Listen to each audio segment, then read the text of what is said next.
ನೀವು ನೋಡ್ತಾ ಇದ್ದೀರಾ ಜನಸೇವಾ ಕನ್ನಡ ಟಿವಿ. ಇದು ನಿಮ್ಮ ವಾಹಿನಿ. ಇದ್ದದ್ದು ಇದ್ದಾಗೆ.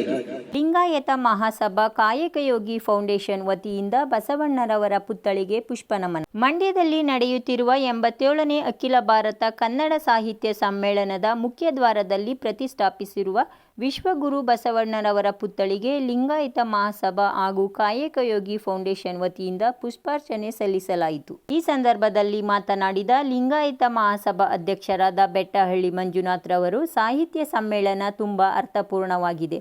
ಮಂಡ್ಯದಲ್ಲಿ ಎಂದು ಕಾಣದಂಥ ಕಾರ್ಯಕ್ರಮ ಆಯೋಜಿಸಿ ಮುಖ್ಯ ದ್ವಾರದಲ್ಲಿ ವಿಶ್ವಗುರು ಪುತ್ಥಳಿ ಪ್ರತಿಷ್ಠಾಪಿಸಿರುವ ಕರ್ನಾಟಕ ಸರ್ಕಾರ, ಸಚಿವ ಚೆಲುವರಾಯಸ್ವಾಮಿ ಹಾಗೂ ಮಂಡ್ಯ ಶಾಸಕರಾದ ಪಿ ರವಿಕುಮಾರ್ ಗಣಿಗಾರ್ ಅವರಿಗೆ ಅಭಿನಂದನೆ ಸಲ್ಲಿಸಿದರು. ಕಾಯಕಯೋಗಿ ಫೌಂಡೇಶನ್ ಅಧ್ಯಕ್ಷರಾದ ಶಿವಕುಮಾರ್ ಮಾತನಾಡಿ, 12ನೇ ಶತಮಾನದಲ್ಲಿ ಪರಭಾಷಿಗರಿಗೆ ಕನ್ನಡ ಕಲಿಸಿ ವಚನ ಬರೆಸುವುದರ ಮೂಲಕ ಕನ್ನಡ ಭಾಷೆಯನ್ನು ಸಾಮಾನ್ಯರ ಭಾಷೆಯನ್ನಾಗಿ ಮಾಡಿದ ವಿಶ್ವಗುರು ಬಸವಣ್ಣನವರ ಪುತ್ಥಳಿ ಪ್ರತಿಷ್ಠಾಪಿಸಿರುವ ಸರ್ಕಾರಕ್ಕೆ ಅಭಿನಂದನೆ ಸಲ್ಲಿಸಿದರು. ಸಾಹಿತ್ಯ ಸಮ್ಮೇಳನಕ್ಕೆ ಬಹಳ ಮೆರುಗು ತಂದಿದೆ.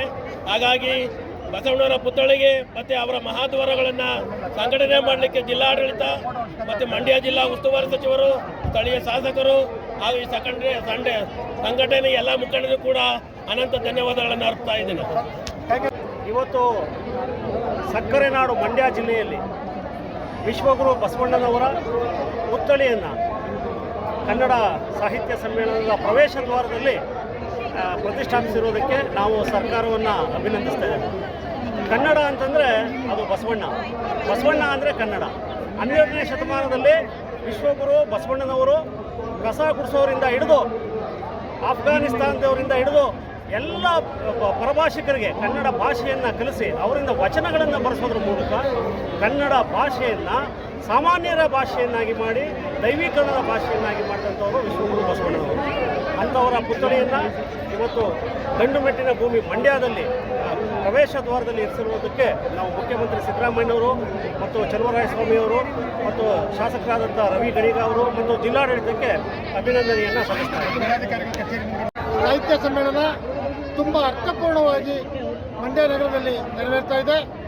ಹಿಂದೆಂದೂ ಕಾಣದ ಒಂದು ಕಾರ್ಯಕ್ರಮ ಮಂಡ್ಯ ಜಿಲ್ಲೆಯಲ್ಲಿ ಒಂದು ಆಯೋಜನೆ ಮಾಡಿರುವಂಥ ಮಾನ್ಯ ಮುಖ್ಯಮಂತ್ರಿಗಳಾದಂಥ ಸಿದ್ದರಾಮಯ್ಯನವರಿಗೆ, ಮಂಡ್ಯ ಜಿಲ್ಲಾ ಉಸ್ತುವಾರಿ ಸಚಿವರಾದ ಚೆಲುವರಾಯಸ್ವಾಮಿ ಅವರಿಗೆ ಮತ್ತು ಶಾಸಕರಾದಂಥ ಗಣಿಗ ರವಿಕುಮಾರ್ ಅವರಿಗೆ ನಾವು ಅಭಿನಂದನೆ ಹೇಳೋದಕ್ಕೆ ನಾವು ಇಷ್ಟಪಡ್ತಾ ಇದ್ದೇವೆ.